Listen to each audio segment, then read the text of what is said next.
Brought to you by J&M Media.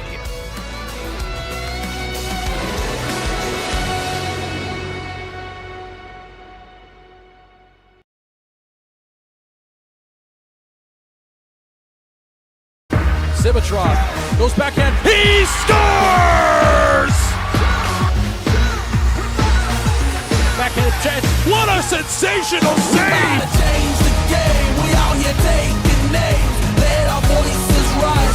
Let them reach the skies. We gotta change the game. We out here taking names. Let our voices rise. Let them reach the skies. We gotta change the game. He shoots. He scores! We gotta change the game.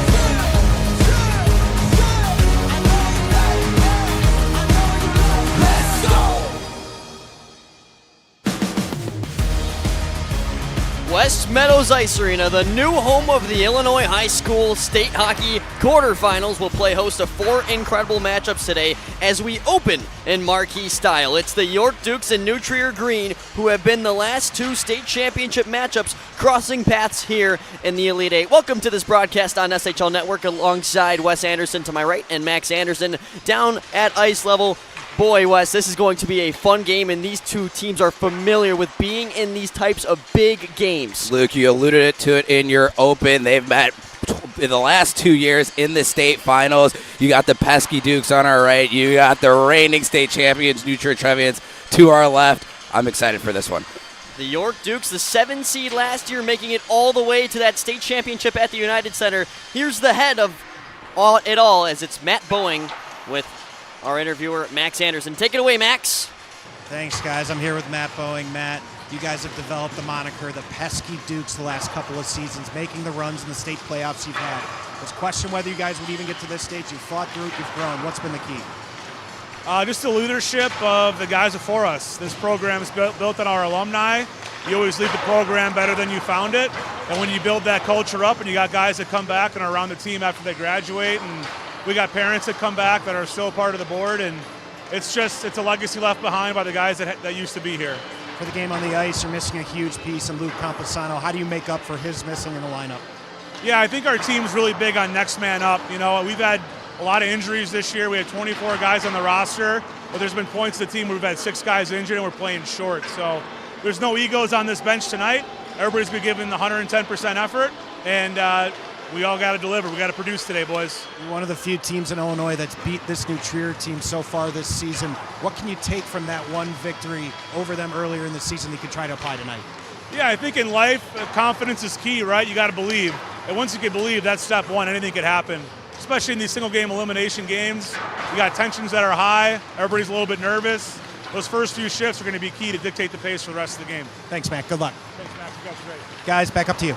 Thank you, Max, and you hinted at a great point there. This is a York Dukes offense that has struggled on this season, and now they're without a key piece in Luke Camposano, the junior. He was listed as Matt Boeing's breakout player to watch out for the season, recorded a hat trick in the first round of the playoffs against Lions, and now they're without him against the number 1 team in the state. And you hear him say believe, Luke, right? Without Luke Camposano, it's going to be tough for this York offense to generate high-quality scoring chances, but you say believe. Some people just say it. We've seen it for the last 2 years. Matt Boeing has willed this team to the state finals each year, and I expect nothing different tonight. New Trier is going to have their handful.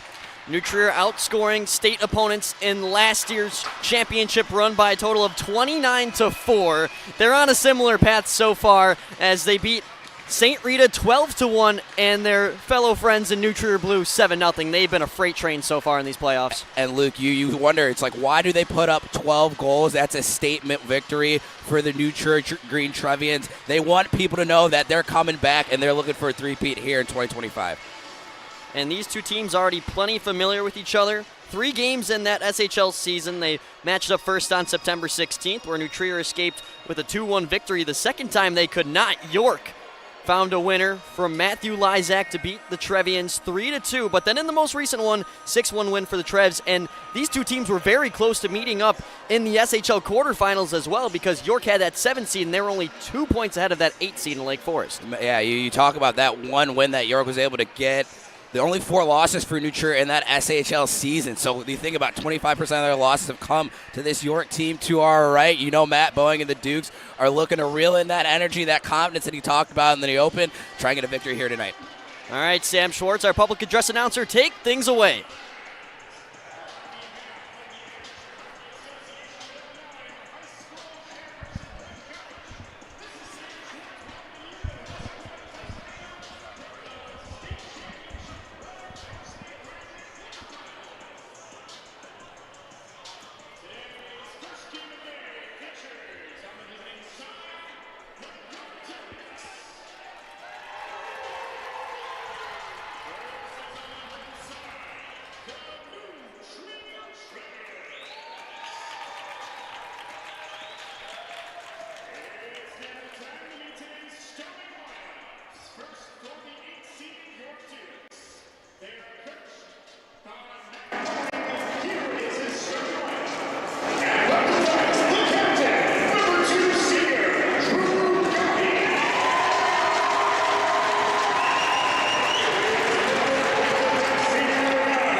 inside the new home of the state quarterfinals and semifinals here at West Meadows Ice Arena in Rolling Meadows, Illinois, as we are happy to carry you this broadcast on SHL Network. Max Anderson's down at ice level. Wes Anderson's to my right. My name is Luke Jordan, taking you through this one. And boy, Wes, that lineup for New Trier, all seniors. 18 of the 23 roster are seniors. It's kind of ridiculous to say this for New Trier, but if there's a year to win it again, it's now. It's scary when you hear them reading out you hear Sam Schwartz reading out that starting lineup. You start looking at the stats. You got, 15 guys in double-digit points for this New Trier Trevians team in the back end. You got Wyatt Schmidt with a sub-2 goals against average. So you talk about depth up and down this lineup, just from up top, but in net as well. That's why this Trevians team has always been so difficult to beat. Top offense in SHL play this season, nearly 4 goals a game, and their goals allowed average not half bad as a team, a 1.59, just behind the Spartans' 1.53. We're going to take a look at tonight's starting goaltenders. For the visiting end, it's Jack Brown, senior who has been hot so far in the state playoffs, a .943 save percentage. And on the other end, Wyatt Schmidt, who's coming off of blanking New Trier Blue, 17 save shutout. Guys, don't forget what Jack Brown did last playoffs in net between the pipes. Had a good regular season and turned it on. Playoff Jack Brown became a moniker. Yeah, Max, it's starting to seem like we're going to see a reincarnation of him in this state playoffs. You talk about that .943 save percentage. He is locked in state playoffs this year. We are underway on this Saturday slate of 4 quarterfinals games here on SHL Network. As Matthew Lysak has it on the near side boards, it's eventually shoveled out by New Trier and out to center ice for Cole Meyer, the senior. That's rimmed off the wall all the way down. Lysak into chase as he runs over Will Knight. Huber played it up the wall. It squeaks out to the slot. Here's James Spano trying to center one. That got through and is eventually cleared out, as now Drew Gamme, the lone York All-Star, had a pass intercepted there as Miller fires it in deep. Gamme, this takes an unfortunate hop. Center now for Hans Huber, who backhands one just wide. Now picking up pace is Ben Smith, and boys, he's sure looking for revenge against these Trevians. The only player on this York roster to have been a part of the last 2 state finalist teams. And he's only been a part of 1 win against the Trevians, and that came in the regular season in the SHL this year. Since then, believe it or not, Dukes have not beat the Trevians since 2021. And Luke, you talk about the raised stakes here in the state playoffs. Is New Trier with a great chance in on net. Worked across now, Connor Herstritt blasts one wide. It's going to ring back around to Peter Marino, and eventually back for Connor Herstritt. Hipsch now, around for Chong. New Trier really working the perimeter here. Herstritt reels it in the near side corner. Plays it back down low. Tic-tac-toe now intercepted and taken out by Jack Passion. Passion plays it in deep. And Schmidt, the senior, will come out of his crease. Nearly rolled the dice in the wrong fashion there, as York had a good look in front, as Connor Herstritt now picks up speed the other way. He'll fire one. Bad save there by Jack Brown. Winding up on the far side, denied was Nolan Nagats by Jack Brown. Yeah, big rebound there by Brown, but great recovery there to his right side. Looked like he caught that second shot up in the collarbone, but is able to just fight that off and keep this a 0-0 game early. Hyman up center ice now. Here's Jack Herstritt, his shot blocked. He's going to have a follow-up punch to side by Brown, and it comes right out to the stick of Caden Buens. Buens now for Gavin Brown, the hero that got the Dukes to this point. Overtime winner over St. Viator's Varsity 2, who had quite a run. Here's Meyer from the point. That whips wide.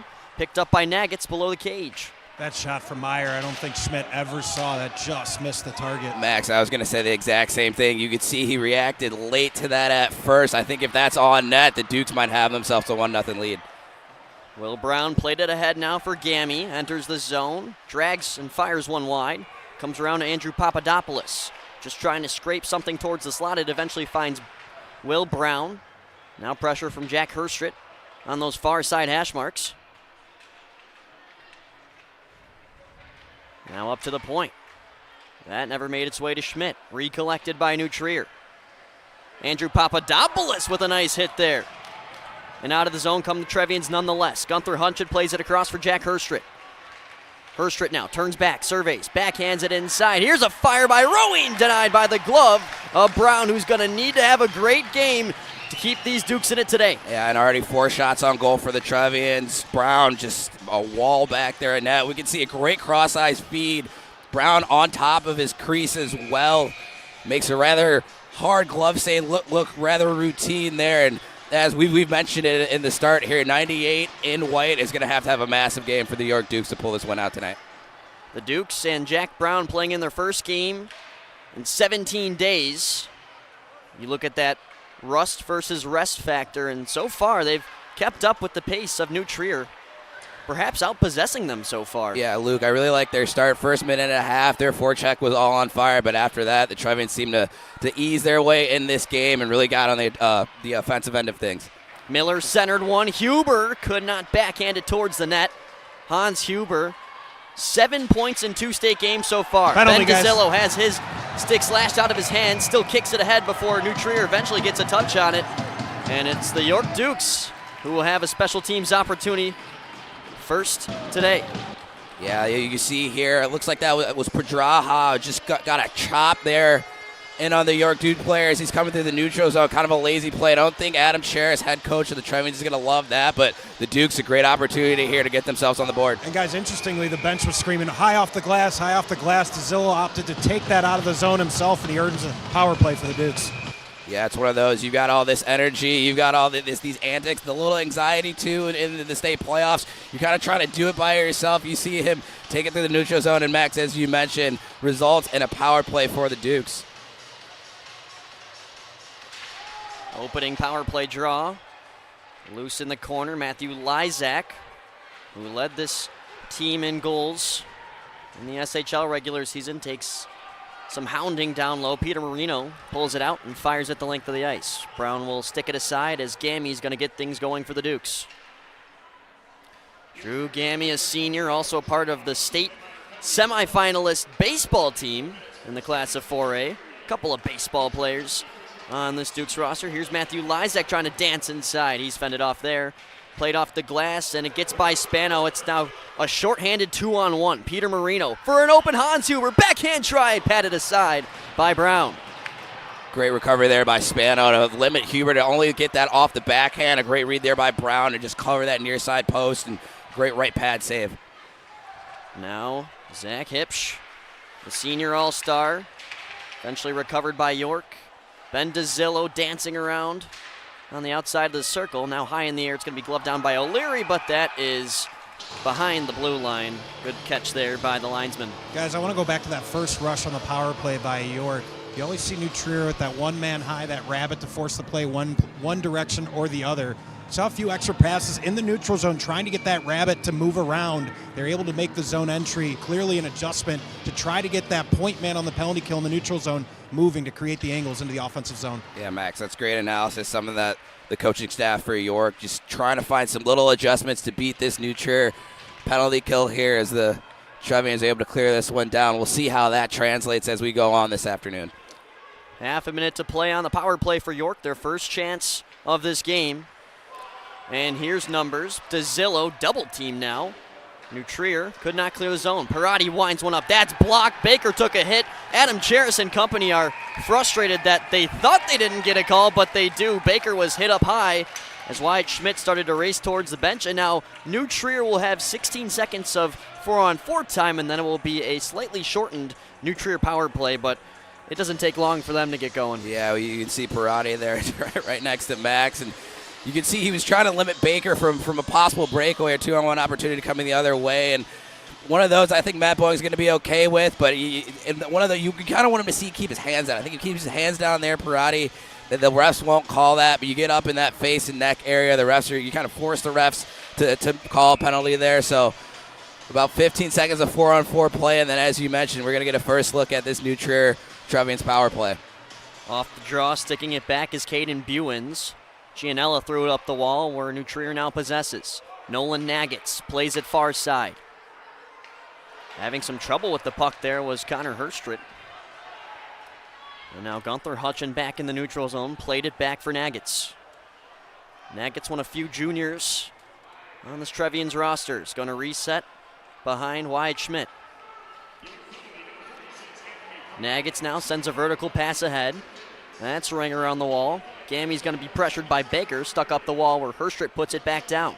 Garrett Chong plays it far side, now worked up to Zach Hipsch. Center of the blue line now for Herstritt. Connor Herstritt threw it across, just out of the reach of his brother Jack. Played up top now. Hipsch a shot, saved through traffic by Brown. That's a great save by Brown, too. They're trying to find Herstritt on that back door. Jack, not Connor, 13 in blue. You see he just missed before that chance, and then Jack Brown with a great save through traffic. We're going to see some of his stats here on the screen. 38 games played, .909 save percentage. Just doing everything and anything and everything he can for these Yorks to will them to a victory this afternoon. Not too often you see an SHL goaltender where there's always a great 1-2 punch of goalies on nearly every team. Jack Brown playing 27 out of 30 games in the regular season. This one thrown across. Here's a shot. They score! Jack Herstritt on the power play, and New Trier has first blood. And Luke, this is what I was talking about. They just missed Jack Herstritt on that last opportunity before Brown made that save through traffic. Able to connect here. It's a great feed from the goal line, and that's a great shot as well. Jack Brown is sprawled out. If that puck is any lower, I think Jack Brown's able to get that with the blocker, and we see the reaction here from the Trevians bench as they're able to capitalize there with the man advantage. New Trier just nearly 7 minutes into this game has the first goal. And York's going to try to find an answer as Matthew Lysak gets it ahead. Here's a chance now for Huber, one-on-one with Gammy. Couldn't make a move, he was sticked away by the York captain. Pedraja trying to recover, and that he does. Loosen his feet now, he regains in the slot, takes a hard hit there. James Spano lined him up. Surprised that's not called. We talked so many times about the shift after giving up a goal. It's so crucial. As here's James Spano with the shot, just kicked away by Schmidt. He got that with nearly his toe. And guys, what a first save to make here in this game. That's the Duke's first shot on goal. A mini breakaway there by Spano. Schmidt hasn't seen any rubber this afternoon, is able to make a great right pad save. Harrison Miller patient with it here. Centered one now. That got up to the point. Nagitz drags, fires. It's on the ice and hit a skate on the way to the intended target. Nagitz could not hold at the point. Giving him some pressure was Nix. Keaton Nix probably prevented a second New Trier goal. His stick just got in the way in the slot, or else it would have been a wide open chance. Up to the point now, Hutchin. That one did not come off the stick in the way he intended. And now it's Gammy the other way. Zips one across ice for Will Brown. Brown took a check from Hunchet. That boots him down below the goal line. Brown. Hutchin all over him again. It's wheeled back down. Papadopoulos applying pressure on Nagitz as he takes Nagitz down. New Trier fans want to call, won't get one. Shot from the point, denied there. No redirection, made things easy for Wyatt Schmidt. Gianella now. He's going to loft that one in front. Papadopoulos recovers, or he takes a check. Now foot race on the near side, as it was Max DeGroot able to pull it out, and Hutchin floats it ahead into the Duke end. Hyman now putting a forecheck here on Pacenti. Under 8 minutes to play in this first period. New Trier on a power play goal from Jack Herstritt has the lead. That power play best in the SHL at just over 22%. Here's Hipsch from the point. Brown couldn't track that down till last second, but to his fortune, it hit the trim of the boards behind the net and ends up out of play. Luke, you talk about the power play for New Trier. One of the keys for York in last year's run was their penalty kill in the state playoffs. It was average during the regular season, but heading into that state championship, they were 19 of 19 on the penalty kill in their first 4 state playoff games. The 1-for-1 early hurts. Yeah, you talk about Jack Brown having a stellar postseason. He's a big catalyst of why that penalty kill went 19 for 19. You mentioned New Trier able to pot their early power play goal here. Let's see if the Dukes can make an adjustment if they go back down one man to prevent more power play goals from the Trevians. Buens had it pickpocketed. Now it's Luke Chu. Backdoor! score just wide of the net there. As that was Jack Herstrit looking for his second. Net guard partially off here of Paul Kalianis, who still goes in to chase on the Trevians. This is eventually dumped back in for Parati. Finds Gavin Brown. Hyman took it away. Parati recovers and sends it up ice. 10 minutes into this opening frame. Here's Zach Hipsch. Across for Peter Marino. Hipsch now. Accelerating to the outside. Cuts into the slot. Hipsch turns, fires off the iron, and it comes back around for Luke Chu, who left it back up for Hipsch, but it's taken away by Gavin Brown. Here's what could be a 3-on-1. Gavin Brown walks in. He scores! The Dukes just minutes later with the equalizer.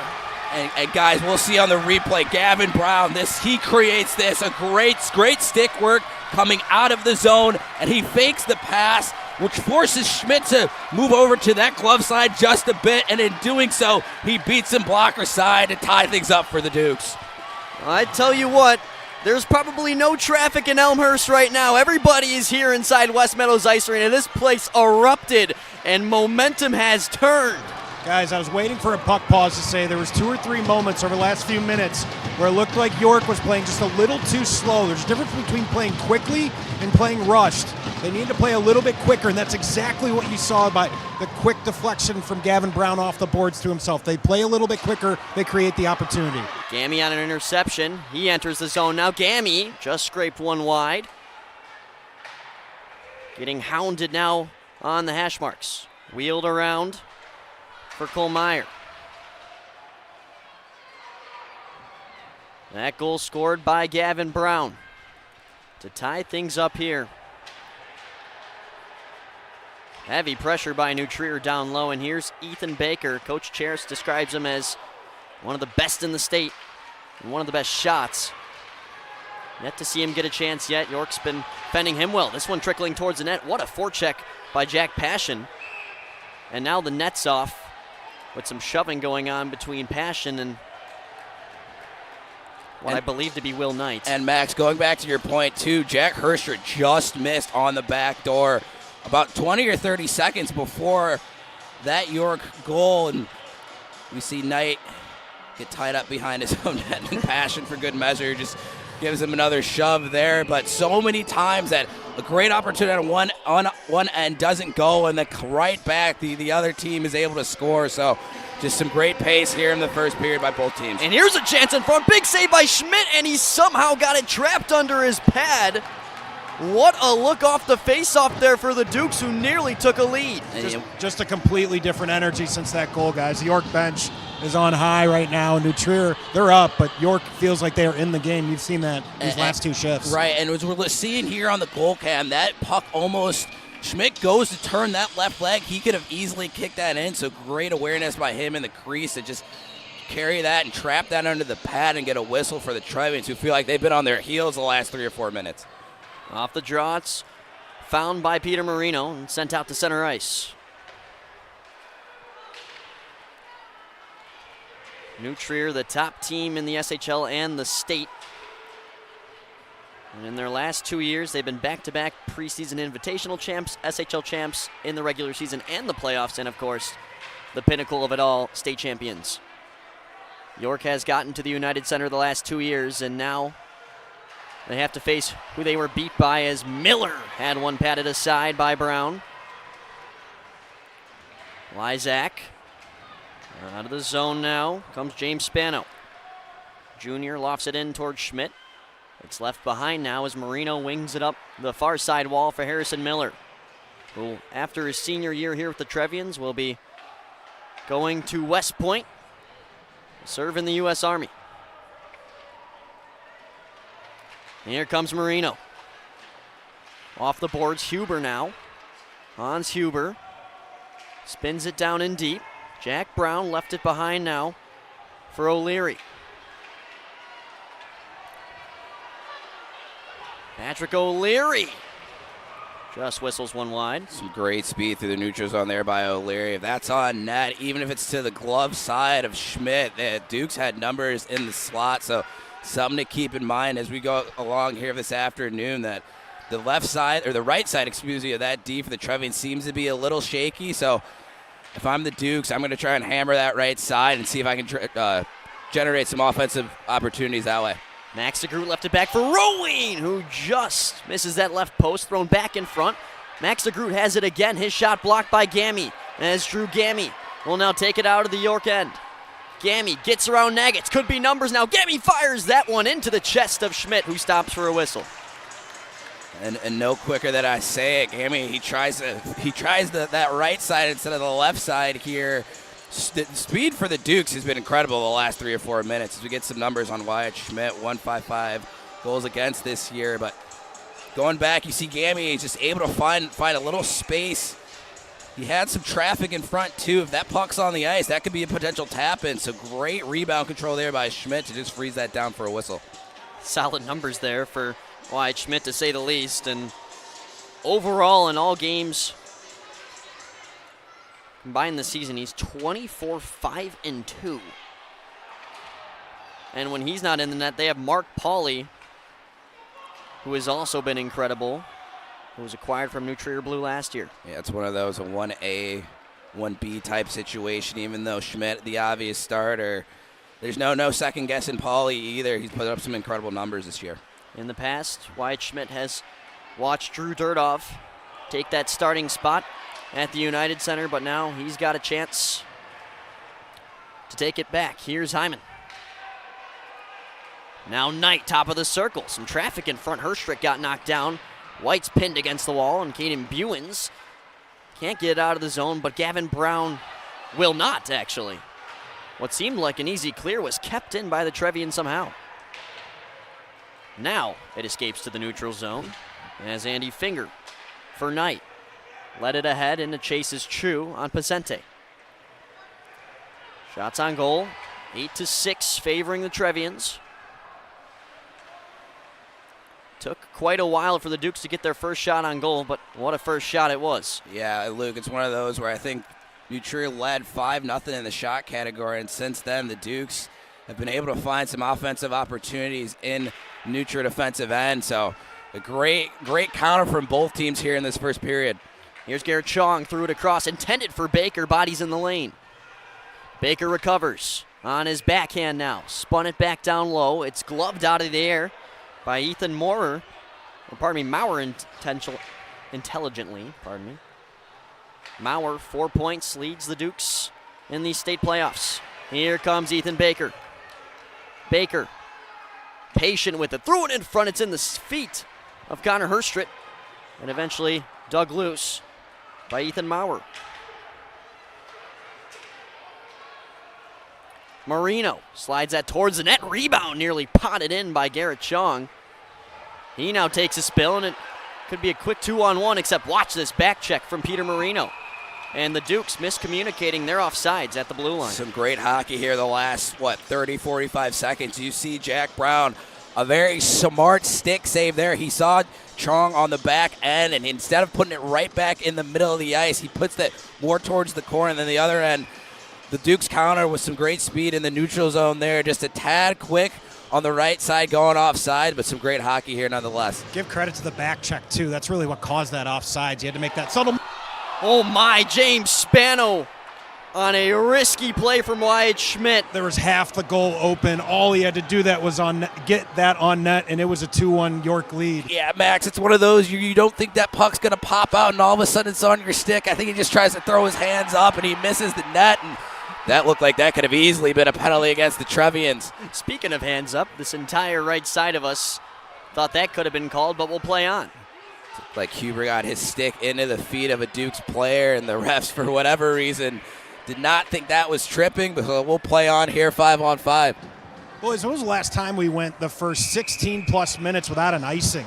That's how tight this game's been played. Confident passes, confident exits. No one's just giving up possession in this game because they know how important it is. We're under a minute when we get to our first icing. Kind of unbelievable. Max, I was thinking the exact same thing.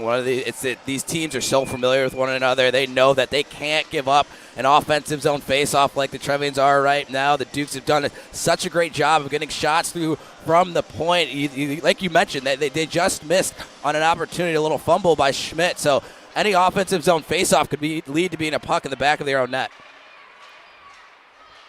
Gianella down the boards. Buens goes to chase after Hipsch.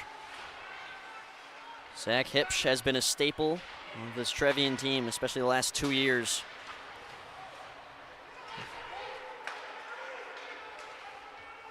As it's now worked ahead for Chong. Marino now. Can't get a clean hold, but eventually gets it right back. Marino trying to center one as Buens got his body in front of it and then kicks it out of the zone. Bodies trample on top of each other, and now steaming ahead is Gavin Brown. He's nearly put in a sandwich.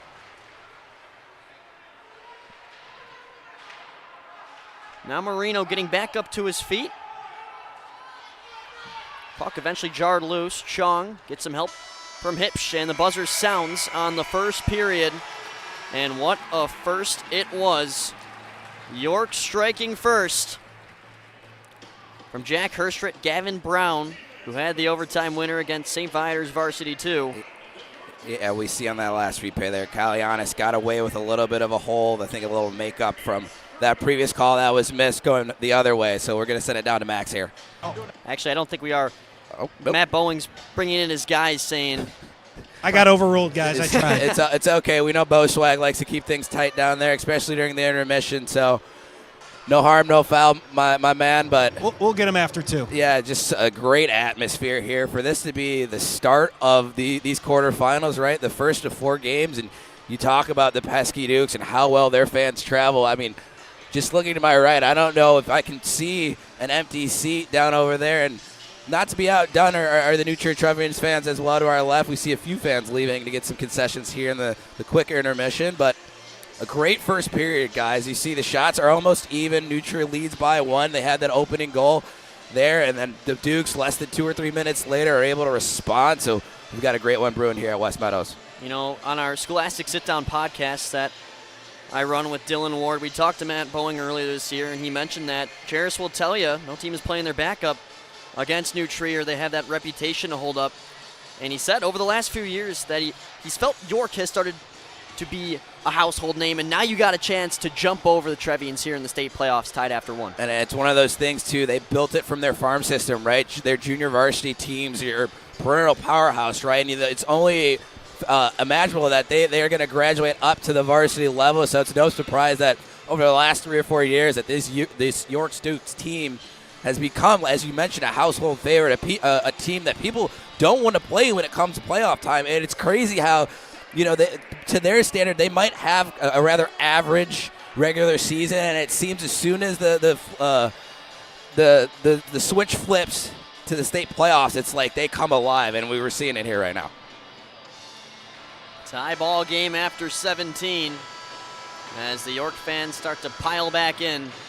Not a minute you want to miss in this matchup so far. I expect it to be the same here in this middle frame.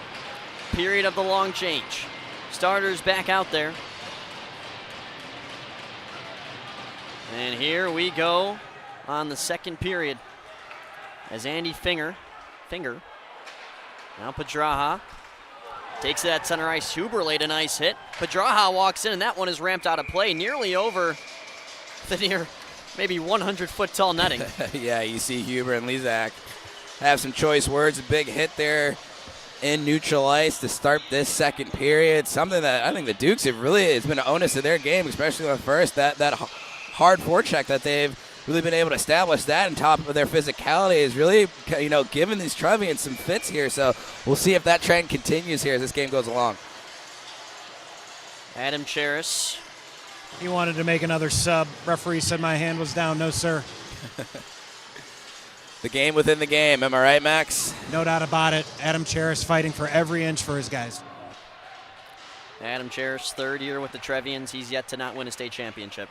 Here's a backhand try from Pedraja. Denied. Rebound also stopped. Still loose in front of the crease. And it's dug out by Jack Passion. It's a great left pad save there on the second opportunity by Jack Brown. And once we get a whistle, I think we'll have that queued up. He saved a sure goal with that left pad.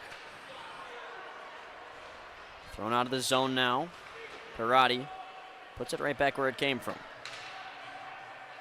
Picking up speed below the net is Finger. He's met by Maurer. Passion. Back in deep. Finger trying to recuperate for New Trier. Trevians have won 3 of the last 4 state championships in Illinois. And of course, they're looking for that three-peat. But they've been toughly tasked with York so far. Here's Marino. Across for Hipsch. He's going to wheel below the net. Reverse it now for Marino. Both Duke's forecheckers fell for it. Sent up ice now to Chu.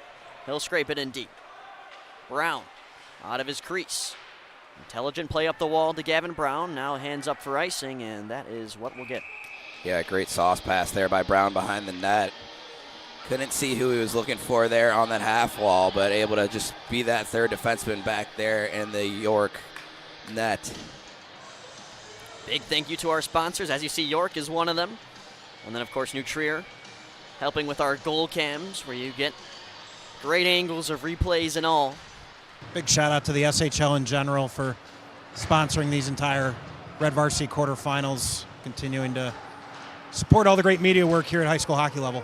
You know, Max, you mentioned it a lot. Just crazy to see how much this SHL network has jumped in the past years. As Ben DeZillo floats it ahead now. Spano chasing after Marino. 2 minutes into the second period. Herstrit miscommunicated with Hipsch. Hipsch is still able to backhand it out. Anthony Pacenti has Hyman on his tail. Gloving it down inside the circle is Herstrit on a backhand try, looking for his second. But Jack Brown takes it into the logo. Yeah, I was going to say, Luke, that's not the guy that you would have turned the puck over to on the half wall. Just trying to chip that off the glass. It's rather easy picked off the glass, too, by Jack, as we see. And makes a great move to the middle of the ice, but Jack Brown is able to slide over rather easily and just catch that in the breadbasket. We've noticed a lot of exits. They're focusing on the exterior, right? Trying to go off the glass, off the boards. That was the entire first period. You imagine New Trier coaching staff during the break said, hey, guys, that's where they're going to try to get it out. Let's try to trap it, and I think that's exactly what we just saw. Yeah, it's one of those two, is that you force them to go to the middle of the ice, and New Trier has the speed, so that's not what the York Dukes want to do. Hushin just wide. Connor Herstrit recollects, cycles it down for Chong. Nearly a lead pass in front for Baker. That could have been deadly. Delayed off sides now. Ethan Maurer. Alternate captain. Puts it off the backboards. Meyer tried to stick it up. Baker in the lane. Now for Nagats. Chong kicks it down low. Herstrit. Back for Baker and backhanded up the wall eventually for Hutchin. Now it's Nagats. Trying to stretch it across. Open is Baker. Puck trickling in front. Rebound. They score! Who else but Connor Herstrit taking the Trevian lead right back. And it felt like that was coming too. You talk about the period of the long change, an extended shift there for the Trevians, able to keep the puck in the zone on that far point. And you mentioned it, Luke, who else but Connor Herstrit is able to pick up the rebound. A great first save by Jack Brown, but he's not able to recover to that back door. Number 4 in blue, one of the leading scorer for this New Trier Trevians team, is able to give them their second lead of the afternoon. The focus in that break, guys, from the New Trier side was we've got to be better on the forecheck. Even heard right about 10 seconds before that goal, one of the coaches on the New Trier bench saying, look what happens when we forecheck. Clearly the focus, and it pays off. And Max, you alluded to it too, that the Dukes, they needed to use the boards. You kind of use that sixth player to chip the puck off the boards and get the puck out, but the Trevians, they're so quick, right? They can trap on the boards and then force you to the middle of the ice, and they're so quick that when they trap that way, they're able to turn the puck over and get the puck back, as we see here again. Here's Nagats. Down low for Baker. Same line out there that just scored. Connor Herstrit on the goal, assisted by Ethan Baker and Nolan Nagats. Connor Herstrit, team leading 36 points in the SHL as Baker steps into one. That got blocked. Putting his body on the line was Anthony Pirati. Now Papadopoulos kicks it ahead, delayed off sides. As Papadopoulos is going to have to exit, but so will Nagats. He'll actually beat him ahead. Nice stick check by Will Brown, headed the other direction. That one into the glove of Schmidt, who leaves it behind now for Finger. Off the glass and back out to the neutral zone. Back and forth we go. Here's Max DeGroot. Led it ahead for Roween. His intended target, and Finn DeGroot couldn't reel that in. Recollecting is Knight. Knight splits two Dukes. And now it's going to have to be stopped at the blue line by Max DeGroot. Trying to avoid the offsides there, and deep it goes. Pacenti, now Cianella.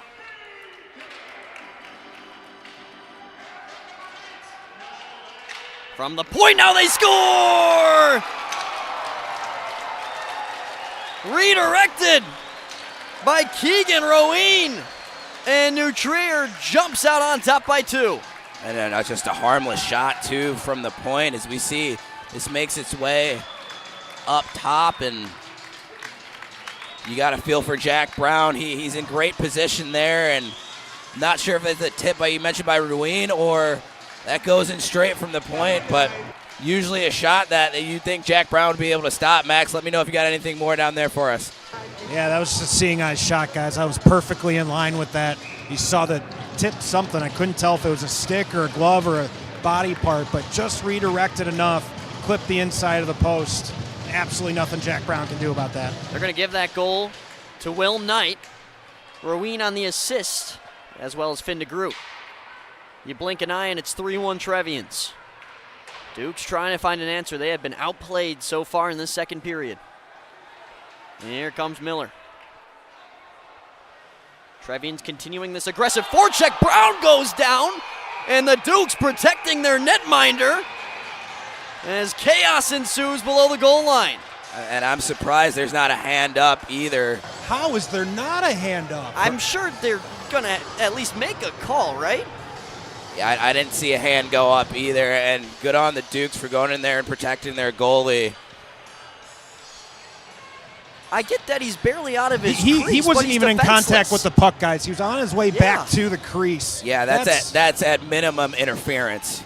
I'm surprised that a hand didn't immediately go up there. So our goalie cam took a little bit of a shot there too. Good to see Jack Brown back on his feet. So it looks like they will bring Hans Huber. I don't know what he's arguing for. It's one of those, you just got to have better discipline there. You know the goalie's off limits, especially if he's not even touching the puck either. I think Adam Cheris is just trying to understand if there's any penalties that are going to come after the whistle, because as you said, Luke, the Dukes immediately went over to Huber to protect and defend their goalie. You can see Jack Brown getting some water. It looks like he's going to be okay. Lezak in there to check on him as well. You can tell Brown is frustrated.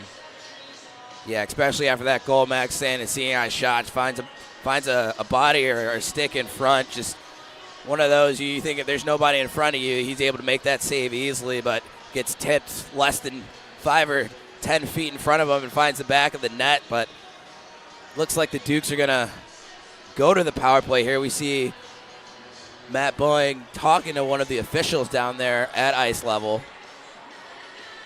Brown is down to a knee, just trying to catch his breath. 2 goals in 92 seconds for the Trevians, and now they look to be facing what will be shorthanded time. Top penalty kill in SHL play, 93.5%.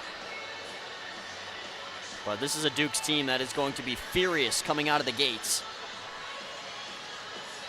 Jack Brown, who they've been behind the last 2 years, just took a beating.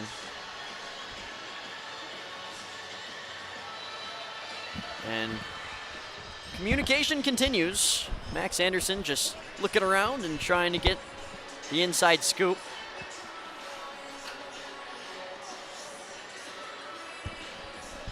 And that's why we have him down there. You can see he's right in the in the thick of it too.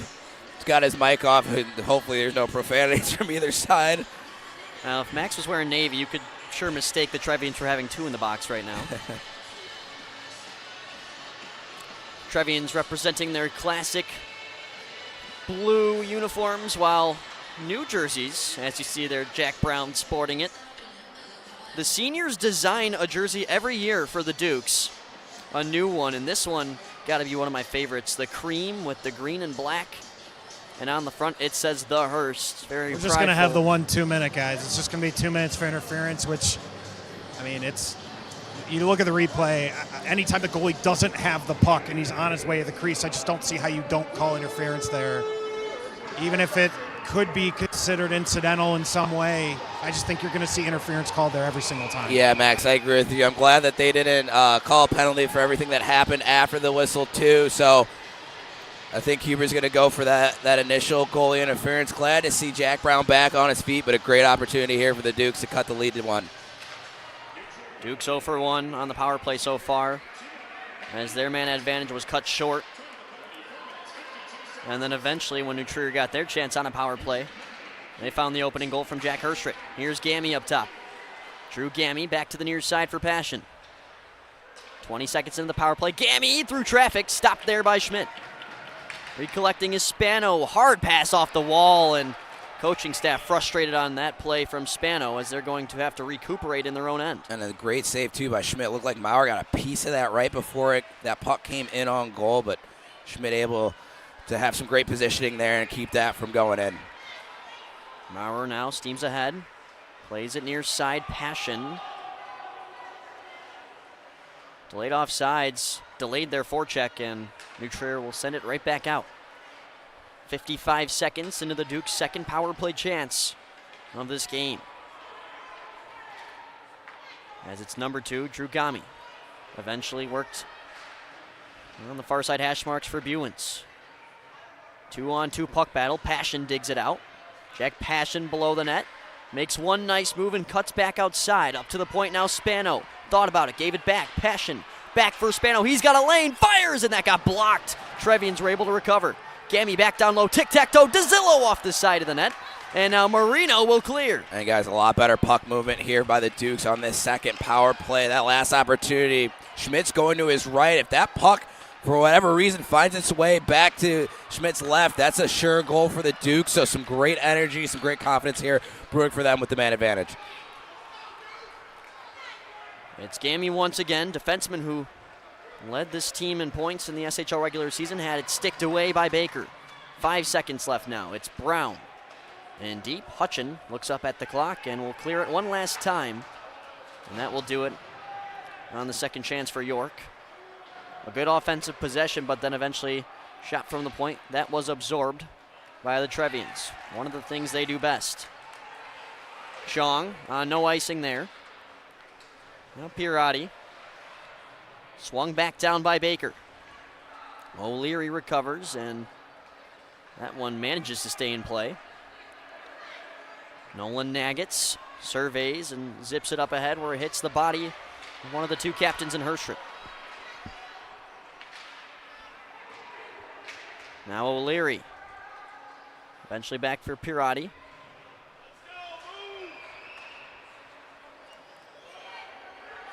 And now Will Brown. Passion goes to chase.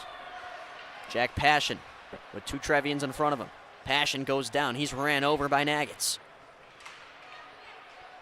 Shots on goal, 12-11. As Passion trying to find the equalizing shot before it was taken out by New Trier. Looks like Passion had Smith, too, in the slot. Didn't see him till it was too late, and the puck was off his stick. Couple of good looks in this game for Jack Passion. Ethan Baker now.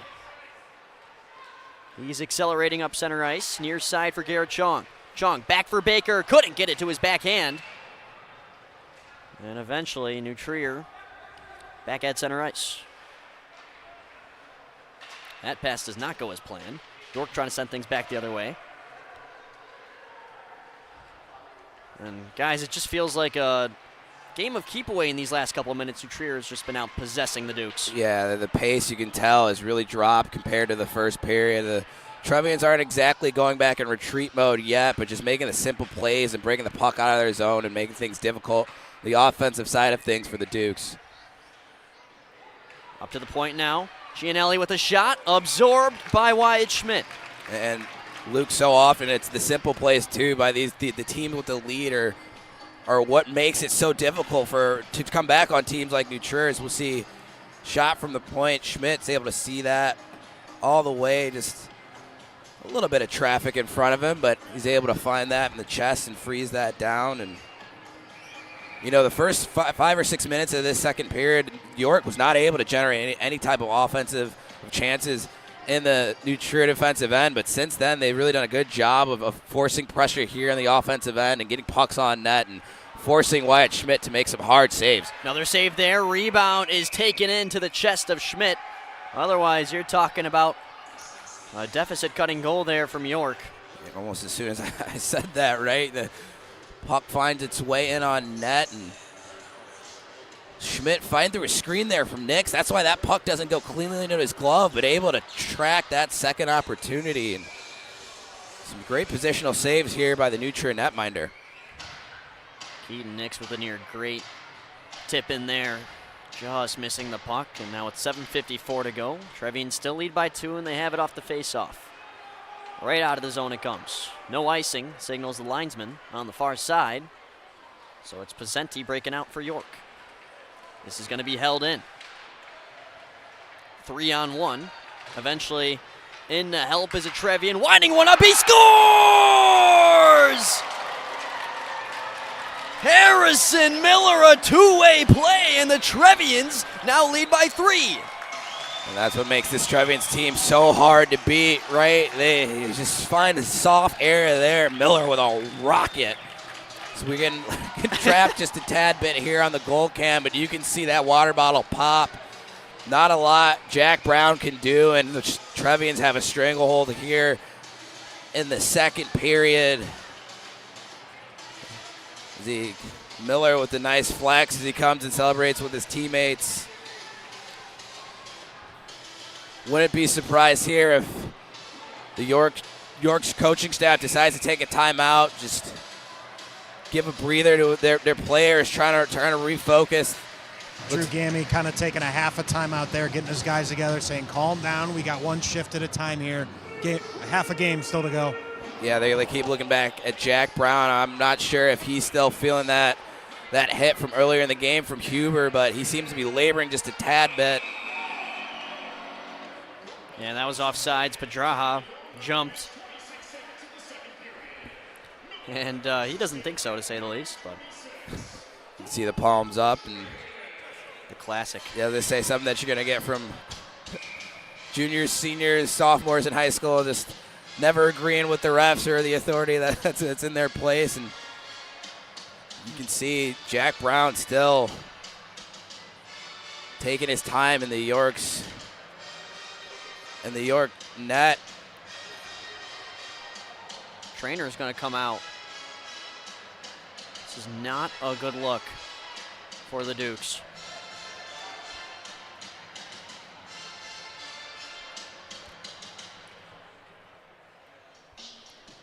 And like you said, Wes, this could still very much be from the previous collision. Even Matt Boeing is off his bench to eventually make his way over. And it was the referee, guys, after talking to Brown for a moment, said, I want you to get checked out. That's what he's telling Adam Cheris right now. It was his decision to stop the game and take a look. Yeah, it's smart on the refs, to realize when a player is laboring like that, last thing you want a player to do is play hurt or, stress something that could cause future injuries. We see Matt Boeing going in to check on his netminder. You know what? This kind of does act as a timeout, fortunately for the Dukes, who you mentioned, West, could have used one there, but now they get this break, and it's for an unfortunate reason, but you need a breather in general right now. Yeah, the Dukes just need to find a way to compose themselves here, and as you mentioned, this acts as a subtle timeout, and Matt Boeing and one of the referees are having some choice words. I'm not sure about what. Guys, they're going to make Oscar Fish go into this game. I don't know if that's permanent, but the referee said we got to get going here. So it's going to be Oscar Fish. I don't know if that's for the rest of the game or just for a couple of shifts. Yeah, is that what the official was? Looked like he was screaming at Matt Boeing down there. Correct. He was basically saying this has gone on long enough. We got to play on. You can see Gavin Brown is emotional as he comes off the ice. Jack Brown coming Excuse me, off. Jack Brown, excuse me. And some great sportsmanship there, too, by Huber, giving him a tap on the pad, making sure he's all good. Wyatt Schmidt, too, showing the Duke's netminder some love as he's going to the bench. So we talk about how it's a gritty game, a physical game, but some great sportsmanship on both sides, something that both coaching staffs can be happy about, and a testament to both organizations and the class that they show throughout the year and this afternoon. And hopefully not the last time Jack Brown gets to play this season. But the Dukes have some crawling back to do. And now Oscar Fish, who has not appeared in a state game yet,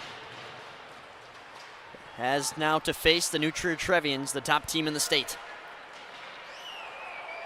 Right, and it's one of those, too, and you talk about sometimes coaches will pull their goalie or switch goalies to kind of get some momentum for their bench. Unfortunately, Jack Brown has to go out due to injury, but this can act like that in a way to try and galvanize your bench and get some energy from your team. So let's see if the Duke can respond here in the second period. Here's Hutchin from the point. Save. Rebound pops down and is scraped to the far side. Ben DeZill trying to play it out of the zone. Regains it. Throws it across for Meyer. Cole Myers met by Miller. Miller, the recent goal scorer. Great forecheck he displayed, and he turned it into a goal. Gammy, far side. Pass at center ice intercepted by Nagitz, and turning back is Pedraja. Nagitz over the blue line now, flipped in deep. Gammy finds Passion. York just trying to get something going here, but it's eventually intercepted by Huber. Roween goes in a chase. He'll wind one up. I think that hit the crossbar. Real tough to see, as that was one fast shot. Yeah, it looked like that deflected off of something. If not the crossbar, maybe the stick of the York netminder. But yeah, a rocket from in tight. Now Max DeGroot in deep. It's tough with the visual test because it looks like it hits the crossbar, but you don't get that audio right, confirmation. And we're so far away from that net, too. Even if it's the slightest little ting, we're not going to be able to pick it up here in the mics. Here's Roween. He fires and scores! That one for sure hit the post. It goes off the far side post and in. And a cheeky sally there, too, by Roween. Asking the York fans, where are they? A little subtle dig there to the mass crowd that the Dukes have assembled here at West Meadows. And you can see skate left, shoot right, post and in, and then the Trevians extend their lead to 4 here in the second period. It was 1-0 New Trier, then 1-1, and it's now 4 unanswered. For the New Trier Trevians, who make the gap even tougher for the pesky Dukes trying to get themselves back in this one. Yeah, you can see Matt Boeing, too, down there talking to Jack Brown. Trying to make sure he's okay. It looks like he's still laboring there down on the Dukes bench. Something to keep an eye on here for the rest of the game. This one intercepted by Herstrit. That shot stopped there. Gavin Brown out of the zone. We have a whistle. Looks like that might have hit somebody on the New Trier bench. Not sure what exactly happened, but let's just get a good replay of that last opportunity for the Trevians. 5:08 to go in the second period, and it's 5-1 New Trier. A 4-goal second. Trevian celebrating on the bench, as you see there on that zoomed-in look. Yeah, tight-knit group, too. You see, even though they're up 4, everyone's standing up. Everyone's still engaged. They're not taking their foot off the pedal. We talk about that 12-1 win against St. Rita in their first game of this state playoffs. They every time they come on the ice, they're trying to make a statement. So I don't expect them to let up even the slightest here as this game continues. Gammy in deep.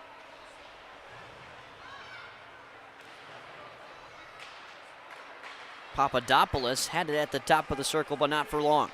4-on-2 the other direction. Herstritt brings it down, and he's brought down. Numbers the other way for York. Back check. Elegant as always there from Peter Marino.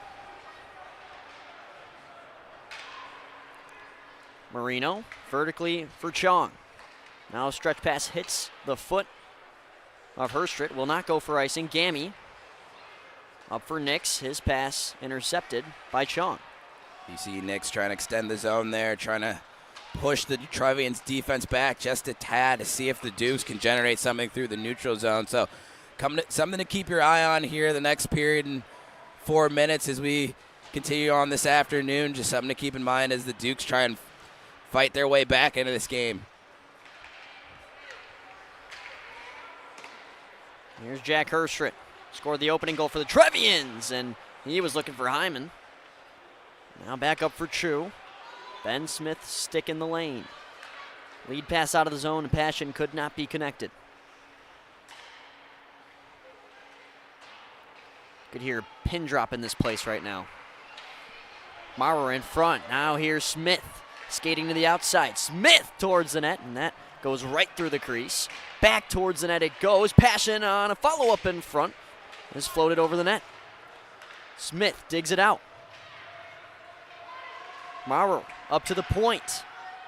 Parati, not a clean hold on that pass. Now he throws it down low, hits the side of the net, and Nolan Nagets circling back. Maurer right on his tail. Herstritt can't clear. Good couple of holds there from the Dukes, but eventually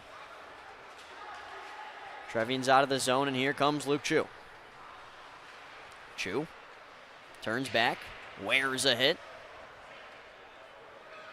You know, Wes, it's pretty crazy because we talked about how this is the Dukes' first game since February 12th as Fish makes a save.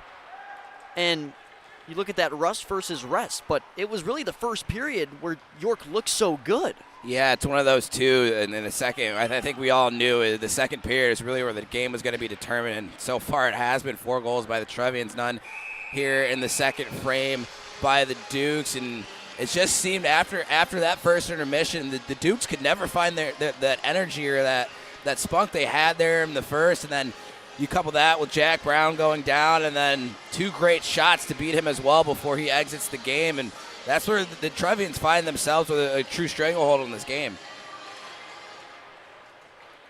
Face-off one back by New Trier, and it's no surprise they've gotten out to this lead in the second period of all periods. 52 goals in the second in 30 SHL games this season. The best second period offense and the best offense in general in the S, where 7 of the 8 teams in these quarterfinals are from the SHL. Yeah, it's one of those two. You talk about they're such a great second period team. You couple that with the fact that they're 22-1-2 when taking a lead into the third. You wonder why they're the best team in the state, the best team in the SHL. They're just proving it here, right now. Under 100 seconds left in the second period. Marino off the near side boards for Miller. Accelerating now is Huber. Nice move to his backhand. He goes down. Chianella's going to get called for a penalty. I don't know, Wes. Let's look at that replay.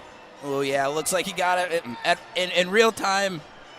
In real time, it looked like it might have been a soft call, but it's one of those, the luxury of technology. You can see he gets a nice little chop on that right leg. And it's a tough call for the Dukes, but one of those where that's the right call by the officials, I think. Except for maybe 1 or 2 calls tonight, they've done a good job of keeping control of this game.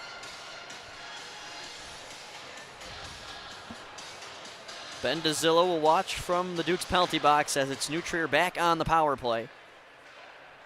Jack Herstritt, who scored the opening goal on the power play, has it as he's defended by Buens.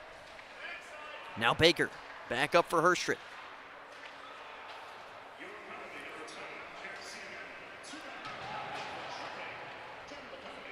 Coming into this game, New Trier did not have a power play goal against the Dukes this season. 0 for 4. That didn't last long in this one. Hipsch winds one up straight into the glove of Fish for a whistle. Yeah, Fish, great glove save there through some traffic. He really had a tough way trying to settle on this game. Some 2 great chances as soon as he got in here, we see some of his stats, a 3.11 goals against average, and we get a replay as we see Hipsch with a great shot through some traffic, but finds a glove of Fish.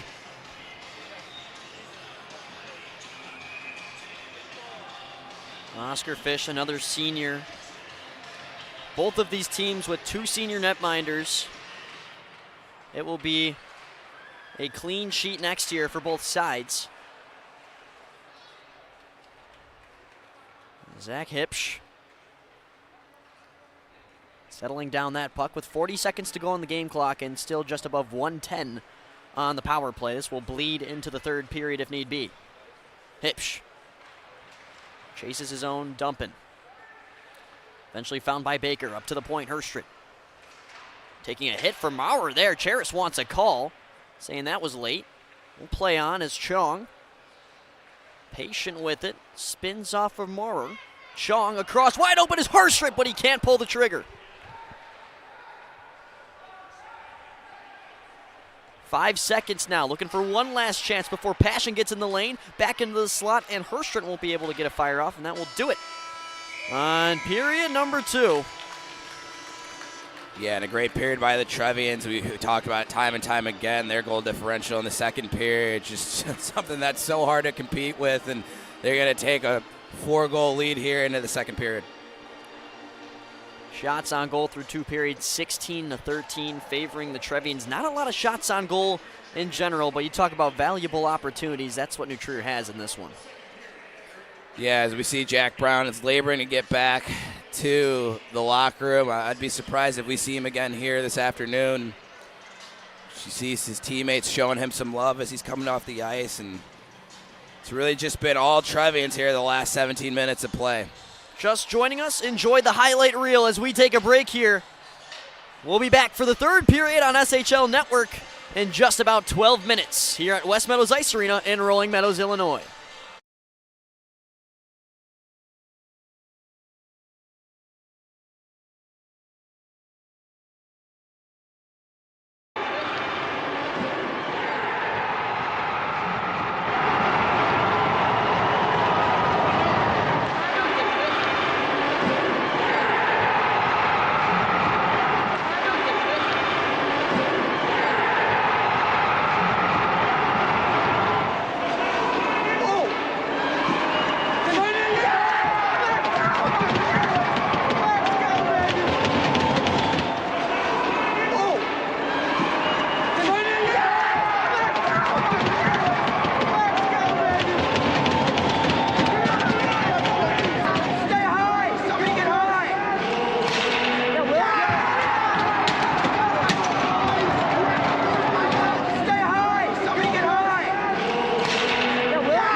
And we welcome you back to West Meadows Ice Arena, where it was a pile of New Trier goals in the second period.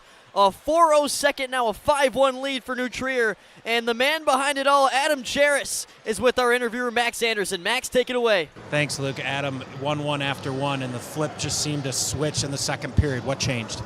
Yeah, well, we talked about it at the break, that we were playing very tentative. We weren't playing our style of hockey, running around, kind of scrambling. I felt like we were the big underdog in the game.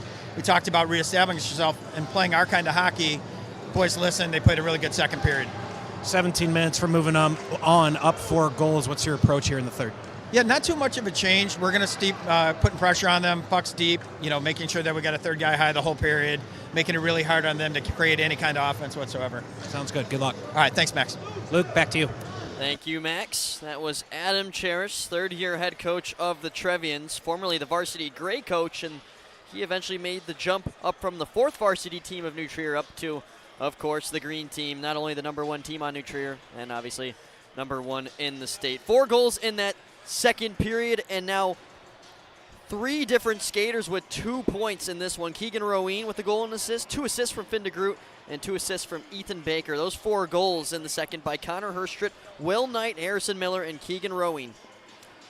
Yeah, and it's one of those, you talk about what needs to change, if anything, here for New Trier Green. You heard Max just talk to head coach Adam Cheris. Due to the simple things, right? The cliche of get pucks on net and get pucks deep. Well, that's exactly what they need to do to come away with the win. Now, on the opposite side of things, the Dukes, they just have to chip away. Towards the end of that second period, they had some good zone entry.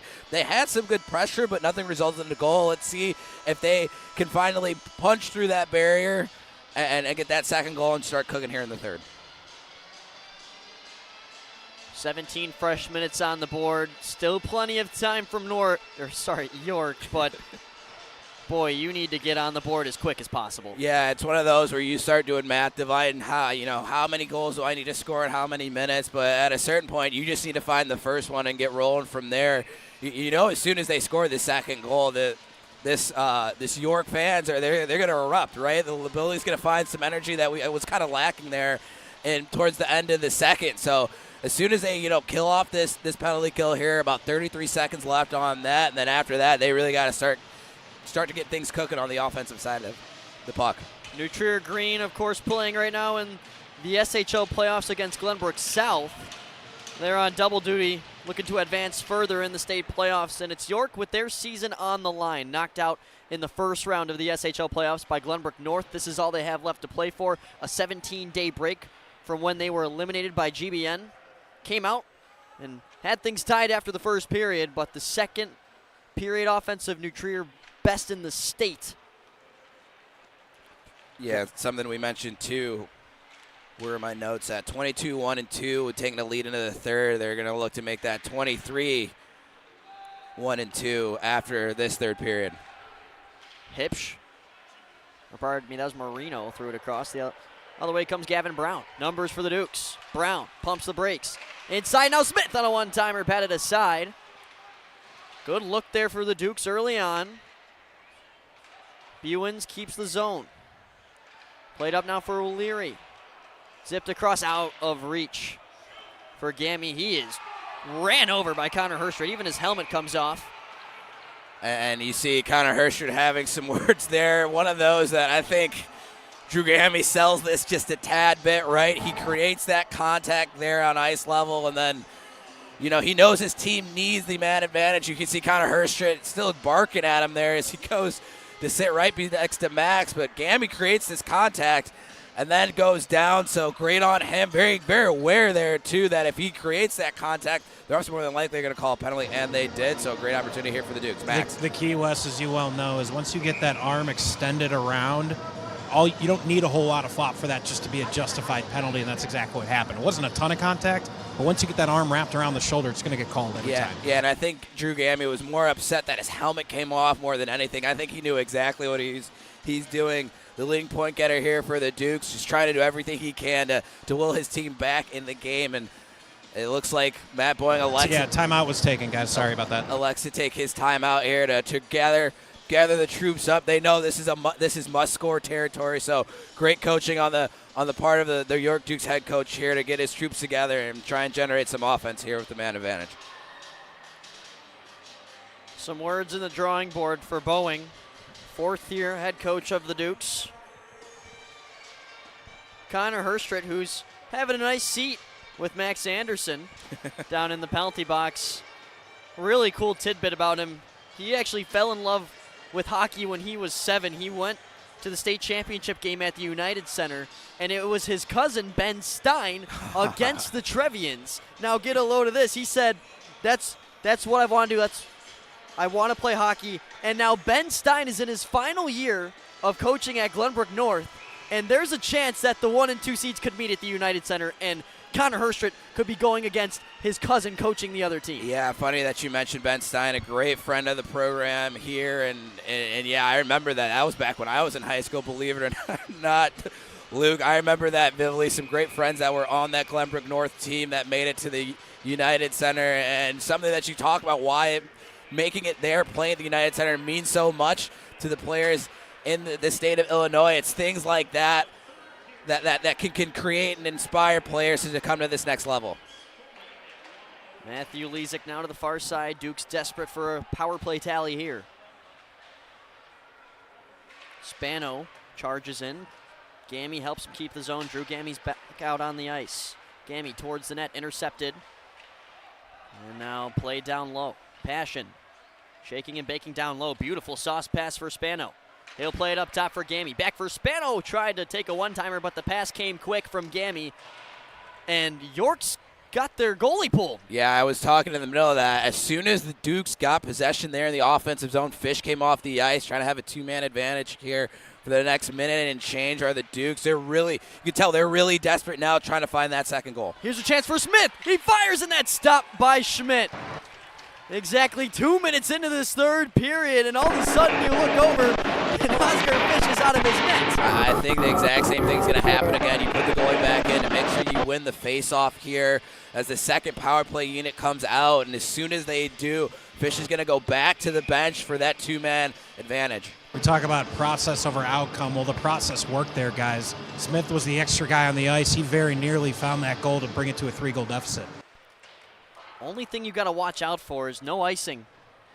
And they could just send it right towards the net, but they've missed on the try they've had so far. And I think that's the gamble that Matt Boeing's willing to take there, is if you have enough pressure and man on the puck, they're not going to be able to send that puck down the ice, as we just saw in that last opportunity. So a game of chess here. It looks like that Matt Boeing's going to play for these next 15 minutes as we finish out this game this afternoon. Puck battle down low. Fish is still right on the goal line, has not left his crease. O'Leary up top, plays it across now. Pacente thought about it, now fires, pad save. Rebound came right back out, where it was scraped up the wall by Andy Finger. Now Will Knight just trying to kill some time. Two Dukes on, with one on each side of him. Ben DeZillo out of the pile. Puck escapes from him, and here comes Garrett Chong. Chong takes a spill. Buen's the other way.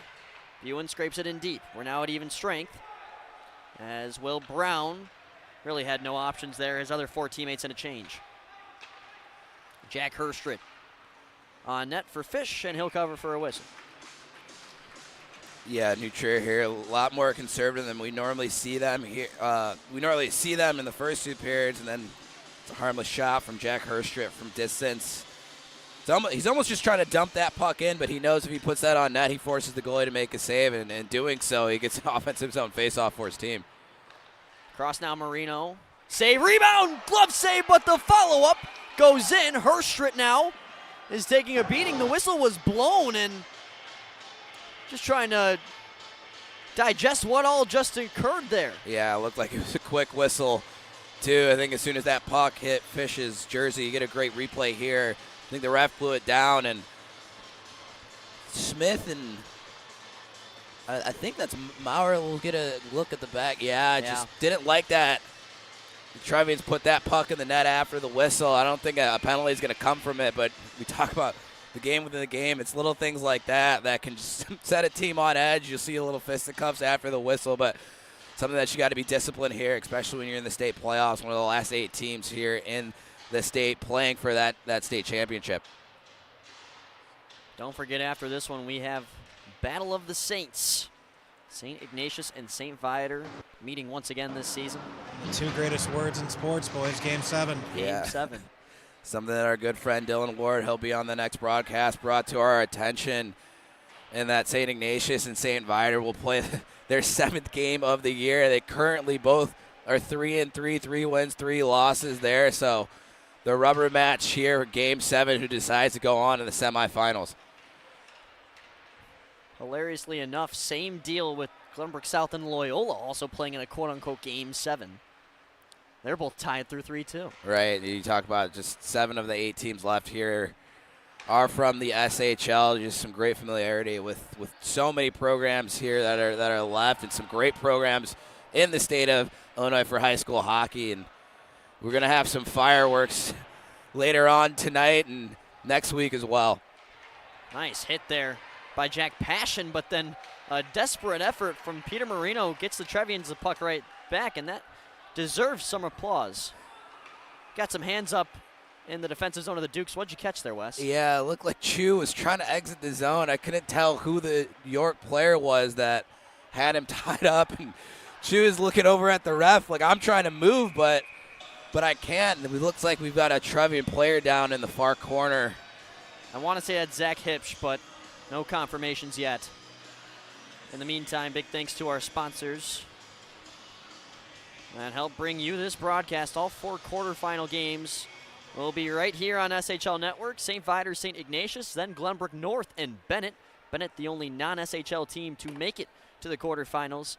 And then we cap things off with GBS and Loyola, and boy, are they familiar with each other as of recent. Finished their last 2 regular season games against each other. Then their SHL quarterfinal series went to 3 games. Now they're meeting again in state. Yeah, we see Adam Cheris go over to the injured Trevian player. Looked like he was trying to get up. We're not exactly sure who that is. Guys, it's Zach Hipsch that's down. So that is Hipsch. That is not a good sign for the Trevs. One of the 5 All-Stars selected to play at All-State Arena back in early January. Meanwhile, York just had one, and it was Drew Gamme, defenseman, who was still a leading scorer. Just goes to show you how deep this new Trier team runs. Yeah, we talked about it in the first period too. Was it 13 or 14 players within double-digit points in the SHL regular season? Just goes to show you that the depth that they have and they can play with night in and night out.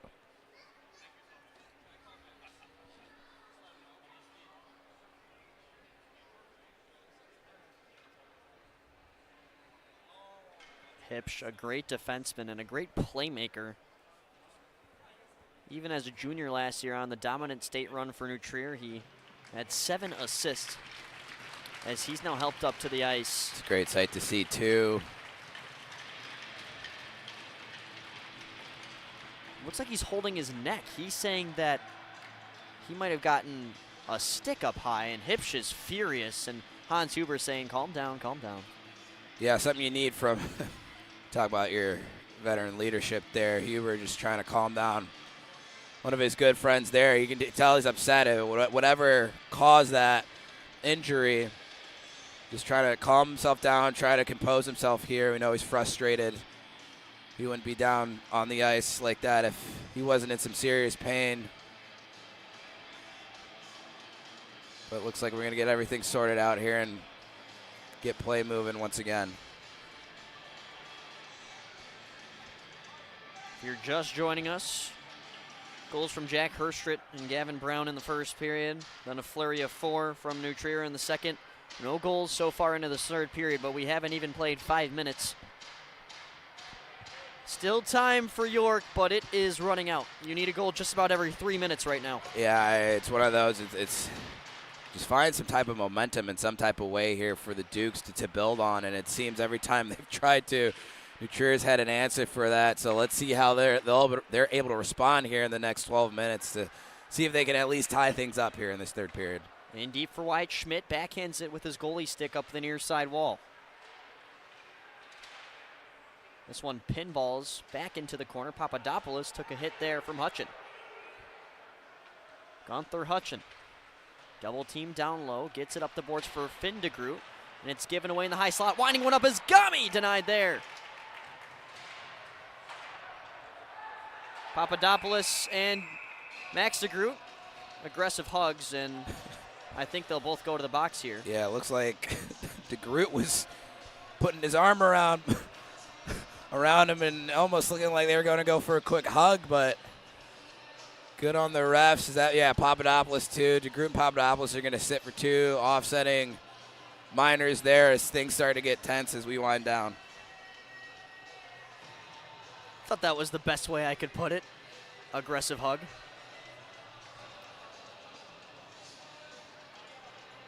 And it's Max DeGroot who serves for New Trier, Andrew Papadopoulos for the Dukes. Max DeGroot, of course, cousins with Finn DeGroot, number 79 on New Trier. This one redirected, nearly got by the right pad of Schmidt. That was a very awkward hop. That could have been York's second of the day.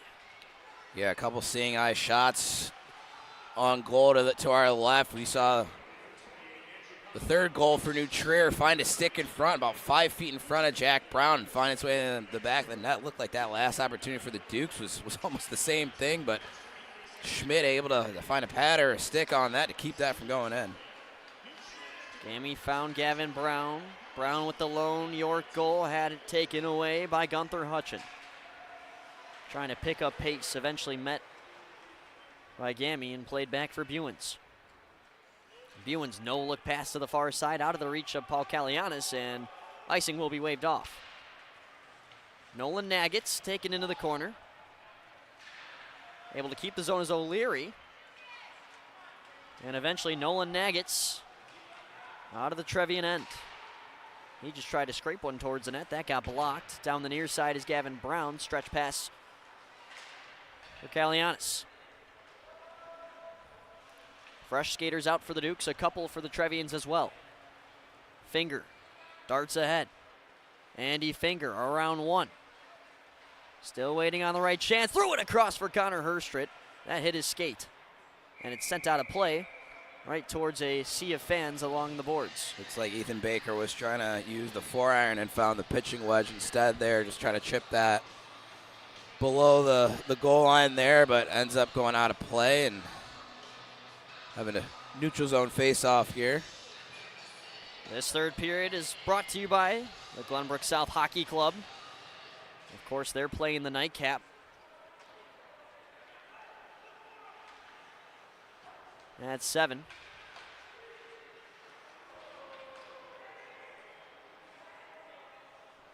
A lot of these teams still in their league's playoffs as well as state. The only teams that aren't are York and Loyola. Everybody else in SHL playoffs except for Bennett, who's playing in the final against St. Ignatius. They were knocked out of the SHL playoffs, but they still have the CCHL to play for. Yeah, one of those where they're playing a dual schedule. There's such a grueling schedule, too, for the Wolfpack, who we'll see on air here in this next game. And when you look into the retrospect of the state tournament that is ranked at the top, it's not the end of the world that you lose the SHL playoffs. You get a little bit more rest than you could have expected. Yeah, it's one of those where it's almost like a blessing in disguise, right, Yeah. where you can rest your legs. They also have the Kennedy Cup that they compete for. So just like we mentioned before, grueling schedule for the Wolfpack. Talk about that grueling schedule, guys. Fortunately, at least, they played their state game on Monday, and they didn't play any of their Catholic League games this week, so they were able to get 4 or 5 days. I know they've been banged up. Talking to Coach Spencer Montgomery, they really needed a few days to rest up and get ready for this quarterfinal, and what I think we all know is going to be an absolute war between them and Vider. Yeah, Luke, you're talking about rest over rust for this Dukes team, and it's one of those where the Ignatius was trying to find any type of rest they can get, so glad they were able to get a few days there in between games and expect them to come out flying here in this next showdown. What a game that will be. They went to game 3 of the SHL quarters with St. Vider and ended up losing to the Lions at home. That the most recent game just played over a week ago, last Wednesday, downtown in Chicago. Big hit at center ice there. And now Dylan Hyman steams ahead, trying to get around Gammy. That won't come easy. Definitely some words exchanged between the two.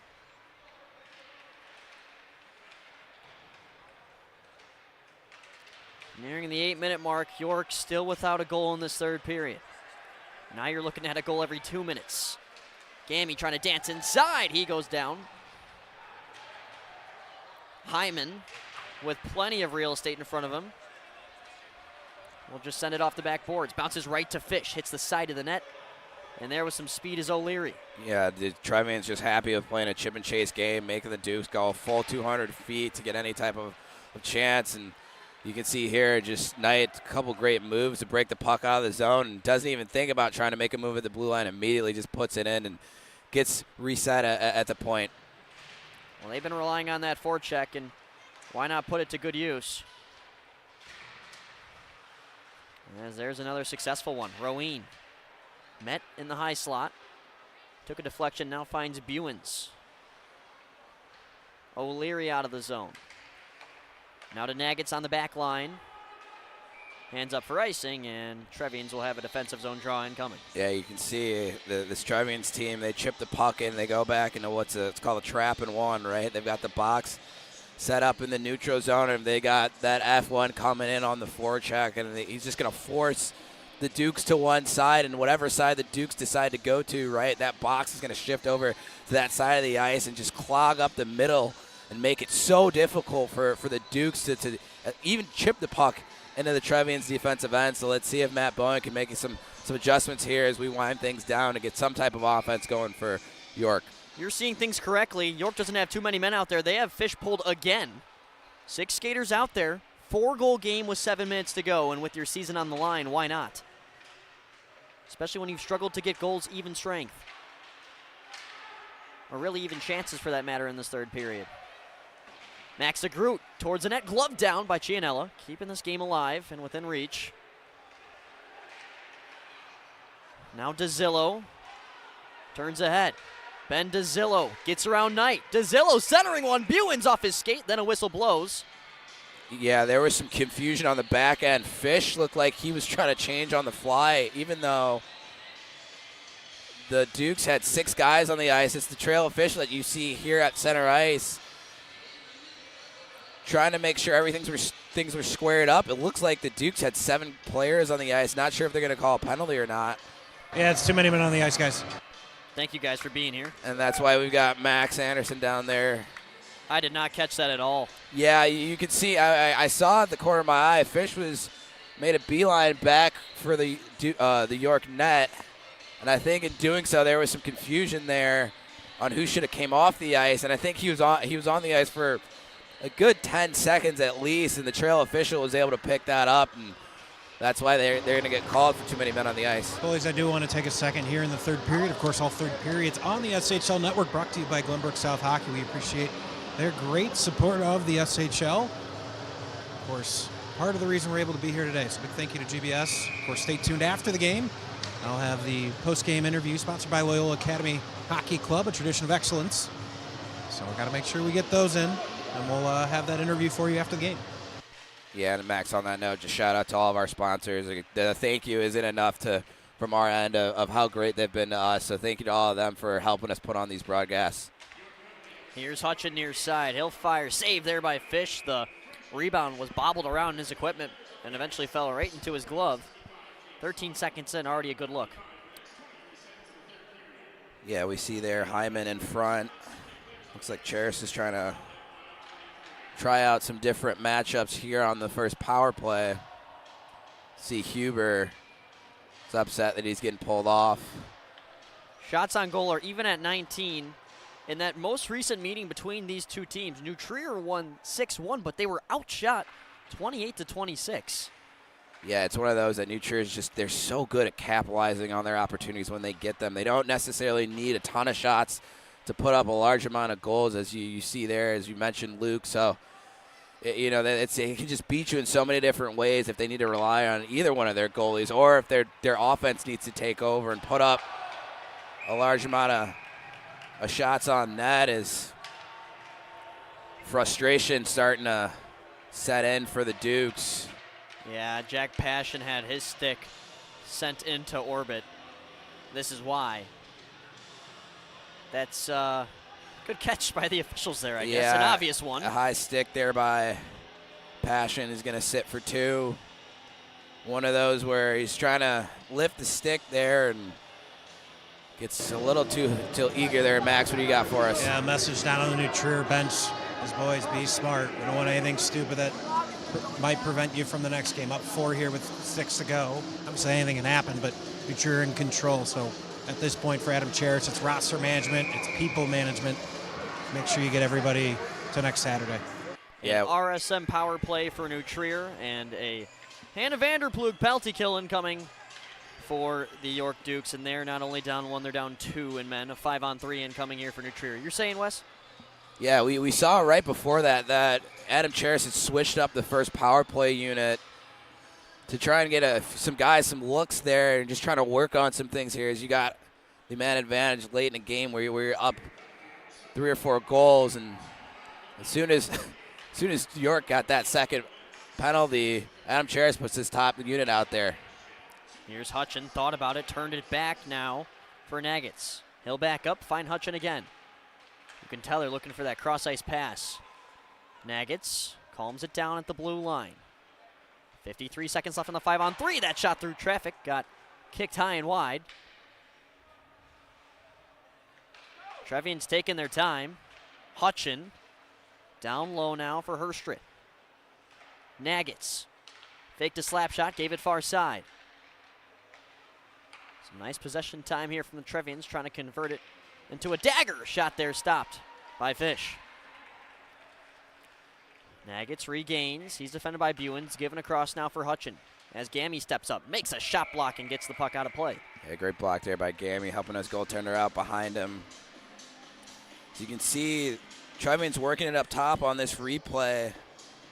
That one finds its way through Gammy. Fish and trying to fight through a screen of his own player there. Just a great right pad save on this penalty kill, and That's what you're trying to do from the Trevian side. You're trying to work that pass up top, and then if there's something opens up down low, you throw that down low, and hopefully that seam in the middle opens up as soon as you do that. So see if Trevians are able to convert that way here with the two-man advantage. Any finger down low, give and go. Never mind, it's actually Findegroot tonight. Rebound score. Dylan Hyman. And Luke, no sooner do I say that, it's pretty much exactly what happens, right? They work it down low, that middle slot opens up. Just misses on the initial shot, but able to tap home the rebound. And look at Dylan Hyman. He didn't have to move a muscle. Right to his stick. That's a fortunate bounce, to say the least. Yeah, especially off the post like that. And looks like the Trevians here are going to cruise again to another 6-1 victory over the Dukes. And what do you know? State championship last year, 6-1 New Trier. Most recent SHL meeting, 6-1 New Trier. Yeah, it's one of those. It's when it's so hard to beat this Trevians team when there's the stakes are on the line. And just a couple of statement wins between beating New Trier Blue 7-0, St. Rita 12-1, and right now where they're averaging over 7 goals a game in the 3 games they've played. So nice move there by Marino. They're making a statement for the three-peat here in the quarterfinals. Still 13 seconds left on that second penalty to Passion for high sticking. Trevian's hungry for another one, but pass goes errant. Too many men are out there, but they never touch the puck, so we'll play on. Yeah, Marino looked like the steel on his skate either snapped or came off. You could see that's why he was gingerly putting pressure on that right leg. Couldn't tell who the Trevian player is who jumped early, but good presence of mind for neither one of them to touch the puck, or else that would have been too many men. Great stretch pass out of the zone to Keegan Roween. Left it back now, Findegroot on a shot. Stopped there by Oscar Fish. And guys, you talk about the statement New Trier's making. There's no doubt about it, right? They've got a running clock here in the quarterfinals, and that speaks for itself. But go back to that first period, and I don't think there's any question teams are going to watch that first period very closely, because what York was able to do, putting pressure on New Trier, not letting them cleanly break out of their zone, and really clogging up the neutral zone and not letting them clean entries into the offensive zone is really the blueprint. Now, can you execute it across 3 periods and 4 lines? That's ultimately the question you always run up against New Trier. But make no mistake, that first period is going to have a lot of extra views after we're finished live here today. Sure will, and we got a running clock now, under 3 minutes to go. Drew Gammy trying to get the Dukes back to a stop clock. Forced into the corner by Nagitz.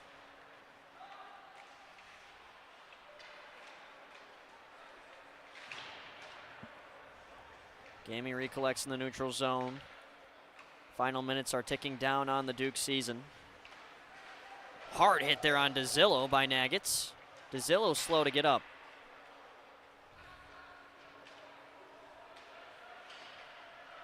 As he will slide his way over to the bench, yet to get up on his feet, now is up. Just looks like he didn't see that one coming.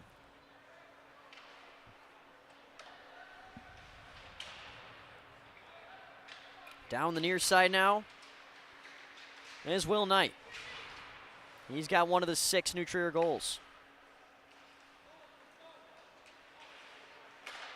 Kalianis had it intercepted by Luke Chu as he walks over the blue line, stops, fires one into the glove of Fish. And time continues to run. Jack Brown came out after injury. After 13 shots, that's now Fish's 9th save on 11 shots.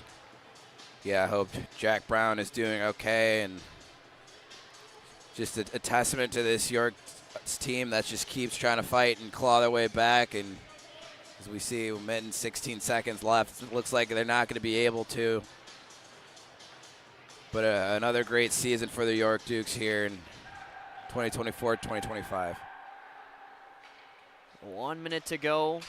New Trier, with 10 state championships since 2009, are looking one step forward to getting back to their home away from home, some would say, in these last couple years as this puck ends up out of play. Heads up down there as that puck actually made its way to some spectators to the right of Wyatt Schmidt. Clock continues to run. The refs are talking about letting this continue. Got to drop it one more time, right? Yeah, I agree with that. It's more, you got more than 30 seconds on the clock. All seniors out there for York. As the final seconds wind down on their high school hockey careers. Of course, the result not what they wanted, but a good fight all season and in their careers the last couple of seasons, getting to that United Center, but getting one step closer this time around in the quarterfinals are the New Trier Trevians, as they will move on to the semifinals to face the winner of the next matchup here on SHL Network between St. Viator and St. Ignatius. Yeah, and Max alluded to it, just a complete game by the Trevians. They're so hard to beat when they come at you for 3 straight periods. And it's really that second period that was the deciding factor, right? 4 unanswered in that second, and an additional one there in the third by the Trevians to really take home this win and secure their spot in the semifinals. Emotions on both sides, as you see there. New Trier, of course, satisfied with the victory, and hugs all around for York. One of the great traditions in all of hockey, not just high school hockey, is the handshake after the game, after the hard-fought battle, the class that both teams show. We see that here right now between both clubs. New Trier beat St. Rita 12-1. New Trier blew 7-0, and now York 6-1. They have been hungry. And this is shockingly their lowest margin of victory. Yeah, and Luke, I think that's something that's going to shrink too. You talk about the matchup we got coming up next. We called it fireworks. There's so many ways you can describe it. St. Ignatius versus Viator, whoever is able to come away from that, and we're going to have an absolute all-time classic between New Trier and the winner of that game. This is our Wintrust save of the game. A couple of great saves in front by Jack Brown, number 98, who's played in his final high school hockey game. Unfortunately, could not play the whole game. Prayers to him on a speedy recovery, as well as Zach Hipsch of New Trier, who also went down in that third period. A key piece for the Trevians. And by the way, another key piece of New Trier, Connor Herstrit, is down with Max Anderson. Thank you, Luke. Connor, you get the game winner. You send your team to the semifinals. 1-1 game after the first. What changed for you guys going into the second? I mean, I think we came out nerves. It's a long season, and it comes down to like any game we can lose. And we just had to like reset and realize we're the better team. We just got to play our game, simplify it, and just get back on them.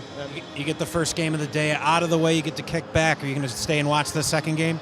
Yeah, I think a couple of us might stay back and watch the game because we played them a bunch, but it's always good to scout out. All right, congrats on the win. Good luck in the semifinals. Have a good one. Thanks. Luke, back up to you. Thank you, Max. Post-game interviews are brought to you by the Loyola Academy Hockey Club.